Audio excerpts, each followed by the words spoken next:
معاك في بداية فيديو جديد جامد جدا. ازيكم يا اصحابي يا جامدين؟ عاملين ان شاء الله تكونوا بخير.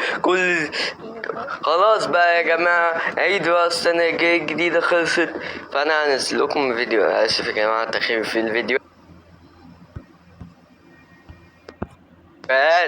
النت كان ضعيف، كان وحش. انا هنزل لكم فيديوهات. يلا يا جماعة، يلا. انت ليه ما عملتش لايك؟ ها ماشي، استنى اشوفك عملت لايك ولا لأ. ماشي، لايك واشتراك. انا عايز لايك واشتراك فورا. لو وصل 25 مليون او 25,000 مشترك وصلني. يلا يلا ولا اخبطكم يا جماعة. انا هنشر الفيديوهات توزيع الهديات دي لسه، عشان انا فاضل الفيديوهات ده فاضل 5 أو 4 فيديوهات او 3 فيديوهات او فيديوهين. نقول 3 فيديوهات او 4 فيديوهات بس. يلا يا جماعة نكمل قصة بروك كيفن. يلا يا جماعة هوريكم الواد سيبتور والواد اللي معرفش اسمه ده. يلا يا جماعة نوريكم يا جماعة الحاجات اللي هو يا جماعة حكيتلكم. هو قايل لكم قصة المحلات والمباني والأماكن اللي اتشالت منها بيوت من زمان.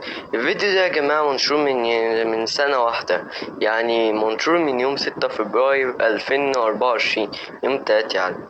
أشياء رهيبة كانت موجودة في ماب البيوت، ولكن للأسف انحذفت. وآخر حاجة حرفيا كلنا كنا بنحبها. ولكن قبل ما نبدأ الفيديو ما تنسوش تعملوا لايك واشتراك وفعلوا زر التنبيهات علشان يوصلكم كل مقاطعنا الجديدة. وحابب أشكركم على كل الكومنتات اللي بجد جامدة جدا وحلوة قوي منكم على مقطع الفيس كام اللي عملته امبارح. وطبعا هتسألوني ليه أنا ما طلعتش فيس كام في الفيديو ده. هقول لكم باختصار لأن أنا تعبان بصراحه ومش هقدر اصور فيس كام، تمام؟ ولكن باذن الله الفيديو الجاي هعمله لكم فيس كام. فبس لايك اشتراك بقى، لايك واشتراك، وروحوا تشوفوا الفيديو بتاع الفيس كام لو ما شفتوش، تمام؟ هتشوفوا ابو عين خضرا الجميل، وطبعا مش انا يعني انا طبعا اوكي. يلا بينا نخش على الفيديو. اوكي طبعا كلنا عارفين ماب البيوت اللي هو ما فيش حد في روبلوكس اصلا ما لعبوش، تمام؟ كان يا جماعه بصوا، هو ده بقى يحكي لكم عن المحلات والمباني اللي شالها وولف باك قبل ما فولتكس تيجي، لأن فولتكس جت يوم 4 فبراير 2025. ماشي. فطبعا يعني حاجات كتيرة جدا كانت موجودة في الماب زمان، ولكن للأسف انحذفت، تمام؟ فأنا النهاردة هقول لكم على تقريبا 8 أو 10 حاجات انحذفت من ماب البيوت، كانت موجودة زمان ولكن طارت ما بقتش موجودة خالص، تمام؟ وبنتمنى كلنا ان الحاجات دي ترجع تاني بصراحة. فيلا بينا نخش ونكتشف أول حاجة معانا في فيديو النهاردة. وطبعا يا جماعة أول حاجة اتحذفت من ماب البيوت وهي السي بي ار انيميشن او الريفايف انيميشن، تمام؟ اللي هو لما يكون حد مثلا ميت على الارض او في مشكله او تعبان او مريض او اي حاجه، فبتعمل اللي هي الرقصه بتاعت السي بي ار. اول حاجه فزي ما شايفين هي دي رقصه السي بي ار، تمام؟ بتعمل ريفايف لحد ما انا كان نفسي يا جماعه يرجع ده زي زمان، نفسي يرجع على الارض او كده. فيبدي كانت موجوده في بروك هيفن، ولكن للاسف انحذفت. ودلوقتي لو دخلنا بروك هيفن مش هنلاقي خالص الرقصه دي. فزي ما شايفين هنا اهو الانيميشن. للاسف يا جماعه وولف باك قام شالها يا جماعه، اسف. تمام، مفيش عندنا خالص سي بي ار ولا اي حاجه حرفيا. فللاسف الرقصه انحذفت نهائيا. فقولوا لي يعني لو حابين الحاجه دي ترجع تاني، يعني لو كنتوا بتحبوا الرقصه دي او الانيميشن ده، فحرفيا بجد يعني كان رهيب جدا، ولكن للاسف انحذف من اللعبه. طيب تاني حاجه معانا انحذفت وهي مكان اليوتيوب او مكان التصوير او الستيشن بتاع التصوير من الاخر يعني، تمام؟ طبعا كلنا عارفين ان كان في مكان للتصوير. يعني يا جماعة بيقول لكم ده مكان تصوير يوتيوبرز، بس للأسف انحذف يا جماعة. بقى في دلوقتي في نسخة منه بس نمول غير اللي موجود حاليا اللي هو اللي في السينما، تمام؟ زي ما شايفين هنا طبعا كلنا كان نفسي الصوت يرجع زي زمان. عارفين ان لما بتطلع عند السينما هنا بتلاقي مكان للتصوير اللي هو بتاع المذيع والكلام ده، تمام؟ اللي هو المكان ده. طبعا كان في مكان تاني خالص مكانه كان هنا، تمام؟ كان عند المطعم، تمام؟ مكان المطار. فهوريكم دلوقتي المكان اللي انحذف بدل اللي هو بتاع الاذاعه ده. فزي ما شايفين يا جماعه هو ده المكان اللي انا بكلمكم عليه، اسمه ما اعرفش ليه وولز باك حذف، بس مع انه هو في مركز تجاري يوب او في المول يا جماعة. تي في. تمام، يوتيوب تي في ده هو المكان اللي بقول لكم عليه، حرفيا كان زي اليوتيوب بالظبط كده، وبتقدر تشتغل عليه من هنا، حرفيا بجد جامد جدا جدا جدا. تمام، وهنا الكاميرا ومش عارف ايه، وكانك يوتيوبر بالظبط، وهنا قناه اخبار ومش عارف ايه. فطبعا صاحب الماب معدله. تمام، ولكن بجد كان مكان رهيب جدا، ولكن برضه انحذف وبقى ملوش اي علاقه بالسينما. تمام، اللي في السينما بقى عملوا واحد تاني اللي هو يعني سابوا اللي هو ده بس اللي هو بتاع الاذاعه، لكن المكان اللي هو اليوتيوب تي في ده شالوه خالص وما بقاش موجود. تمام، فقولوا رايكم انتوا لو كنتوا بتحبوا الموضوع ده، او لو كنتوا بتحبوا اللي هو ده اكتر ولا ده، فاكتبوا لي في الكومنتات. وبس يلا بينا نخش على الحاجه اللي بعدها. الحاجة اللي بعدها اللي انحذفت معانا وهي مغسلة ملابس. تمام، مغسلة ملابس اللي بعد محل الملابس او اللي نفسي ارجع يا جماعة ل 2020 ايام ما كان محل. نفسي ارجع 21 ابريل 2020 جنب محل الملابس يعني. فطبعا كان في يعني طبعا كنا عارفين ان جنب محل الملابس تقريبا في مكان كده للبقاله او حاجه زي كده.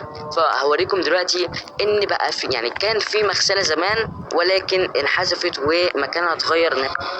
يعني كان في مغسلة زمان يعني يا جماعة. مكان المغسلة ده، المغسلة يا جماعة مغسلة الملابس كانت دي موجودة في أولا في البداية في 2020، لكن للأسف اتحذفت يا جماعة، لكن اتحذفت نهائيا بدل من المكان اللي هي كانت فيه. تمام، فهوريكم دلوقتي المغسله دي اصلا كانت عباره عن ايه وبتغسل فيها ايه بالظبط. تمام، فزي ما انتم شايفين هنا ده ماب بيوت قديم انا دخلته، لقيت هنا الكلينرز اللي هو مغسله يعني جنب اللي هو روك ستار اللي هو محل الملابس. تمام، فزي ما انتم شايفين كان مكان عباره عن انك بتيجي هنا وبتغسل الملابس بتاعتك. تمام، فالمكان ده انحذف وما بقاش موجود. اوه ماي جاد، كان موجود كمان مكان سري تحت. اوكي حلو جدا، لا كان موجود مكان سري تحت كمان، ويعني مش المكان ده بس، فحلو جدا بصراحه. طيب هل في حاجه هنا؟ اتوقع لا. نشوف كده في الاخر. اوكي، اوه ده في متاهه هنا وحاجات غريبه، ما علينا. ولكن المكان ده كنت بتغسل فيه ملابسك. طيب يا سيبتور، المكان ده الجديد فين بالظبط؟ يعني انا عايز اعرف يا سيبتور المكان الجديد فين بالظبط. هوريكم دلوقتي في الماب الجديد بعد التحديث المكان ده بقى فين بالظبط. زي ما انتم شايفين المكان بقى هنا. اوكي بقى هنا اتوقع، هنا اتوقع، هو هنا. تمام، هتعمل اللي هو لا مش هنا، في المحل التاني اتوقع. هو ده، هو هنا بالظبط كده. والمكان ده كان موجود مكانه اتوقع يعني المكان القديم كان هنا. فالمكان الجديد فين بقى؟ هنا. تمام، هتيجي هنا على المكان اللي بيغير وهتعملها اللي هي اللاوند مش عارف ايه دي، هتلاقيه بقى في مغسله ملابس. يلا نخش على الحاجه اللي بعدها. والحاجه شفت بقى هتلاقي مغسلة ملابس عند ماب بوركيفن زي ما قالك سيبتور. الثالثه معانا في فيديو النهارده. الحاجه اللي بعدها وهو حذف مطعم. تمام، اللي هو برجر بارن او حاجه زي كده، برجر بارن حاجه زي كده. يعني المطعم ده كان موجود مطعم برجر، ده نفس المطعم يا جماعه اللي حكيت لكم عنه. انا كان نفسي المطعم ده يرجع من زمان، واخيرا يا جماعه في 6 ديسمبر، استغفر الله العظيم يا رب،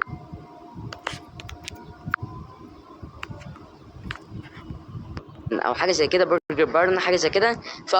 يعني المطعم ده كان موجود مطعم برجر في اللعبه، ولكن انحذف بسبب حقوق الطبع والنشر. تمام، انا حاولت شايفين قال لكم يا جماعه بسبب حقوق الطبع والنشر، كده عرفنا السبب. ادور عليه في المبات اللي موجوده في زي ما قلت لكم فيديو فات ان المطعم ده اتشال في اكتوبر 2020 في روبلوكس حاليا، ولكن ما لقيتوش. فانا هسيب لكم صوره للمطعم. تمام، هو دي الصوره اللي انتم شايفينها قدامكم، دي صوره المطعم، ولكن زي ما انتم شايفين يعني للاسف انحذف بسبب الحقوق الطبع والنشر. تمام، او الكوبي رايت يعني.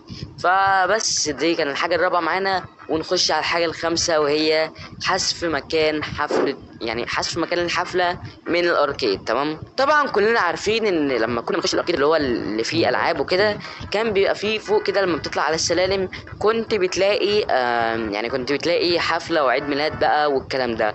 ولكن دلوقتي الموضوع اتغير خالص. تمام، انحذفت ومكانها اتغير. تمام، فانا هوريكم دلوقتي الاركيد بقى شكله عامل ازاي بالظبط. تمام، فزي ما انتم شايفين ده الاركيد، ما بقاش فيه سلالم. طبعا كنا عارفين ان كان فيه سلالم هنا بتطلع وتخش على العيد ميلاد. تمام، ولكن هنا بقى بص، هنا بتلاقي عندك في المكان هنا المكان اتغير. تمام، وهنا تقدر تستخدم البارتي والتريننج سالون ومش عارف ايه، ممكن تستخدم كذا حاجه. فدي حاجه كويسه جدا بصراحه، ويعني كويس ان هم وسعوا المكان وخلوا فيه مساحه. فدي الحاجه الايجابيه تقريبا في الحاجات اللي هم مسحوها. فبس كده يلا بينا نخش على الحاجه اللي بعدها. لو انت فاكر ان مباني بس هي اللي انحذفت، فلا طبعا في عناصر كتير جدا انحذفت. تمام، وهقول لكم من ضمنهم 3 عناصر واهمهم. تمام، طيب طبعا كلنا مش كلنا، تمام، يعني بعضنا كان يعرف ان كان في حقنه هنا في بروك هيفن في المستشفى. تمام، كان سلامك بسرعه. تمام، كان في حقنه هنا في المستشفى. تمام، زي ما شايفين هنا في المكان اللي هنا بالظبط. تمام، كان بيبقى في حقنه هنا زمان وحقنه هنا. تمام، ونفس الكلام برده كانوا بيبقوا موجودين في المكان اللي فوق عند المستشفى من هنا. تمام، بيبقوا موجودين هنا. فالحقن دي يا ستور كانت شكلها عامل ازاي، او الابر دي كانت شكلها عامل ازاي، او كانوا عباره عن ايه وبيعملوا ايه اصلا. فهسيب لكم دلوقتي صوره للحقنه اللي بقول لكم عليها. دي كانت موجوده زمان في بروك هيفن. تمام، شايفين الحقنه اللي بقول لكم عليها هي دي الحقنه الزرقاء. تمام، الابره اللي بقول لكم عليها. ونطلع الحقنة اتحذفت يا جماعة. فوق كده، نجرب نطلع فوق نشوف لو في حاجه. زي ما شايفين هنا في اللي هي الخضراء. تمام، فما اعرفش بصراحه دول بتوع ايه، فاللي فاهم اي حجه ليها علاقه بالموضوع ده اكتب لي في الكومنتات، لان انا بصراحه ما اعرفش اي حاجه عنهم. فبس كده يلا بينا نخش على الحاجه اللي بعدها. والحاجه اللي بعدها اللي حذفت معانا وهو ايفنت وسيارات، اللي هي السيارات الضخمه بتاعه الابديت اللي هو الايستر ايج. تمام، طبعا الايستر ايج مش كلنا مش كلكم تعرفوه، لانه الناس القديمه بس هي اللي تعرفه. طيب يعني ايه ايستر ايج يا سيبتور، ويعني الايفنت ده لازم اصلا في الحياه بيعمل ايه؟ فطبعا الايفنت ده كان رهيب جدا، كان اللي هو زي ايفنت الهالوين وكده، حاجات بتقعد تدور عليها، ولما بتلاقي الحاجات دي بتكسب تقريبا عربيات. تمام، الحدث ده زيه بالظبط، ولكن في عربيات جامده جدا ورهيبه بصراحه. طيب زي ما شايفين هسيب لكم صور للعربيات بتاعته. بصراحه كانت عربيات ضخمه ورهيبه جدا. كانت أحلى حاجة يا جماعة إن كان في دي لكن وولف باك شالها. فاللي زعلان ان الموضوع ده انحذف فاكتبوا لي في الكومنتات. وبس كده يلا بينا نخش على الحاجه اللي بعدها والحاجه اللي قبل الاخيره معانا. طيب طبعا كلنا عارفين انه ماب البيوت زمان المستشفى طبعا انحذفت منها حاجات كتيره جدا. فطبعا من ضمن الحاجات برده اللي انحذفت من المستشفى، احنا تقريبا قلنا لكم على حاجتين او حاجه انحذفت من المستشفى، فهقول لكم دلوقتي على الحاجه الثانيه. طبعا كلنا عارفين ان احنا لما بندخل المستشفى بنلاقي اضرار كده. تمام، هقول لكم دلوقتي ده ماب البيوت اللي هو الجديد عادي جدا. فهنخش دلوقتي من جوه المستشفى كان بيبقى فيه صناديق في المكان ده بالظبط. تمام، بيبقى فيه صناديق هنا. فطبعا الصناديق ده الصناديق دي اختفت نهائيا وما بقتش موجوده، او اتوقع هي دي. تمام، هي الصناديق دي. فطبعا كان في صندوق هنا مفتوح. تمام، كان بيبقى في صندوق هنا مفتوح في الماب القديم. فانا هوريكم دلوقتي الماب القديم. طبعا الصندوق ده ما اعرفش كان بيعمل ايه في الماب القديم بصراحه، ولكن كان تقريبا كان منظر، ولكن تقريبا انحذف. تمام، فهوريكم دلوقتي شكله كان عامل ازاي في الماب القديم. زي ما شايفين دلوقتي انا في الماب القديم. تمام، هنيجي نخش دلوقتي المستشفى. اهو الدرج اللي بقول لكم عليه اللي كان مفتوح ده كان في تقريبا سجل العلاج او حاجه زي كده. حرفيا بجد حاجات رهيبه جدا انحذفت. تمام، واتوقع الحاجات دي كان وراها اسرار، ولكن الاسرار ما كملتش. فيلا بينا نخش على الحاجه اللي بعدها والحاجه الاخيره معانا في مقطع النهارده، وهي الزحليقه. تمام، اللي هي اخر حاجه حرفيا لكل ما تقلقش، التزحلق دلوقتي يرجع. كلنا بنعشقها واللي كلنا كنا بنحبها في بروك هيفن، وهي الزحليقه اللي عند البحيره. تمام، او البحيره ما اعرفش بتنطقها ازاي، ولكن اللي عند الليك عموما. فطبعا كلنا كنا بنحب الزحليقه دي، وكنا بنروح عندها ونتزحلق وكده، ولكن للاسف عمو وولف شالها لنا خالص، ولا بقى في زحليقه ولا بقى في اي حاجه. فحرفيا بجد كانت رهيبه جدا، وهسيب لكم صوره لها دلوقتي. اكيد انتوا عارفينها مش محتاجه صوره، ولكن للاسف انحذفت وهي ما بقتش موجوده. وحاولت اخش المابات القديمه في بروك هيفن عشان الاقيها وكده، ولكن ما لقيتهاش للاسف. تمام، فالزحليقه اللي هو بتختار لون تقريبا وبتستخدمها وكده، ولكن بس هي تقريبا انحذفت، واتوقع مش هترجع تاني. ولكن ليه ما ترجعش؟ ممكن في المستقبل ترجع، ولكن لسه لحد دلوقتي ما فيش اي قرار خالص ان هي هترجع. تمام، فبس كده. واللي بيحب الزحليقه او الحاجات اللي انحذفت دي ونفس الحاجات دي ترجع تاني، فاكتب في الكومنتات. وبس كده هنا نكون وصلنا لنهايه الفيديو. لو عجبكم ما تنسوش اللايك والاشتراك وفعل زر التنبيهات عشان يوصلكم كل. خلاص بقى يا جماعة، انتظروا كل الأجزاء الجاية. هنزل قصة سامسونج، قصة كاملة لشركة سامسونج كمان شوية يا جماعة. وسلام يا أصحابي يا جامدين، وسلام.